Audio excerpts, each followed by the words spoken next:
안녕하십니까, 박사호입니다.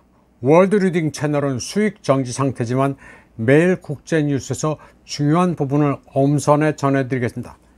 이번 방송에서는 블라디미르 푸틴 러시아 대통령이 브릭스 국가의 고참 기자들과 만나 한 얘기를 전해드리겠습니다. 중요한 메시지가 많습니다. 푸틴 대통령은 러시아, 우크라이나 간 갈등이 언제 끝날지 예측하는 것은 어렵다면서 그런 예측은 비생산적인 노력일 뿐이라고 말했습니다. 그는 언제 분쟁이 끝날지 예측하는 것을 거부했고 다른 사람들에게도 그런 예측을 하지 말라고 말했습니다. 푸틴 대통령은 동시에 모스크바는 장기간의 분쟁이 세계 문제에 미친 영향을 충분히 이해한다고 말했습니다. 그는 러우 분쟁이 세계 문제의 자극제라는 것을 이해한다면서 가능한 한 빨리 평화에 도달하기 위해 노력 중이라고 말했습니다. 푸틴 대통령은 갈등 종식을 위한 협상에 참여할 의지를 모스크바가 거듭 강조했다면서 러시아 반대자들이 여기에 선의를 보이고 대화 의지를 표시하는 것은 그들의 몫이라고 덧붙였습니다. 그러면서 반대자들이 완전히 진지한 입장이라면 협상은 빨리 할수록 좋다고 했습니다. 푸틴 대통령은 또 모스크바가 승리를 달성하기 위해 필요한 한 무력 충돌을 계속할 능력이 있다고 경고했습니다. 그는 러시아군이 확실히 최첨단 기술뿐만 아니라 가장 전투 준비가 잘 된 군대라고 말했습니다. 그리고 나토가 러시아와 싸우는데 지치면 그들에게 한번 물어보라고 했습니다. 푸틴 대통령은 러시아가 이 투쟁을 계속할 준비가 되어 있으며 승리는 우리의 것이라고 말했습니다. 결코 서두르지 않고 원칙대로 끝까지 간다는 거였습니다.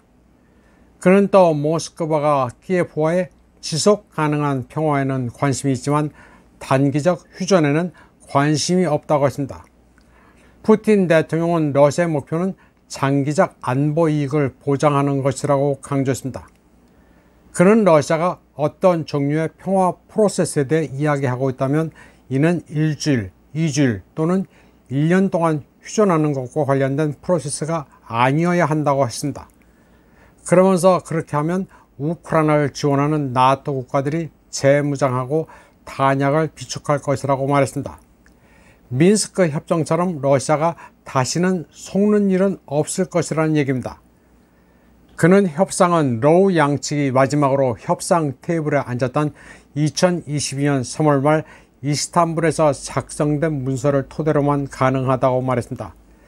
키예프의 중립선언과 군대 제한, 그리고 러시아에게 차별 철폐를 약속하고 모스크바가 다른 주요 강대국과 함께 우크라이나의 안전 보장을 제공한다는 프레임입니다. 푸틴 대통령은 이 같은 이스탄불 문서가 체결 직전 서방의 명령으로 폐기돼 발효되지 않았다고 말했습니다. 다 된 협상을 보리스 존슨이 젤렌스키를 압박해 뒤집은 일을 상기했습니다.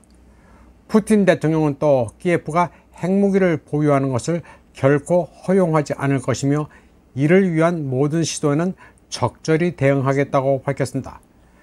젤렌스키가 핵 보유 아니면 나토 가입을 주장한 데 따른 반응입니다.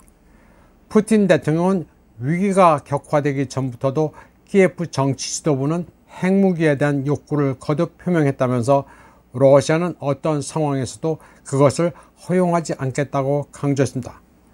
그는 오늘날 핵무기를 만드는 것은 그리 어렵지 않지만 우크라이나가 현재 상태에서 핵무기를 획득하는 것은 쉽지 않을 것이라고 말했습니다.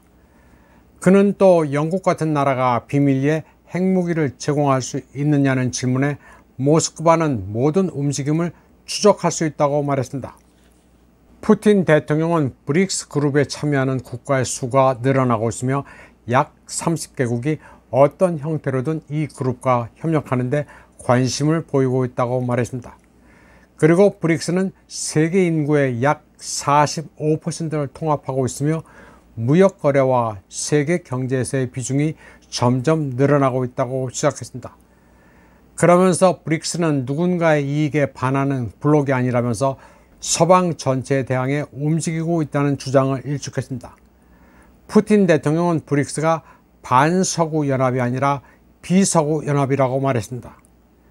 이번 방송은 여기까지 하겠습니다. 시청해주신 여러분 감사합니다.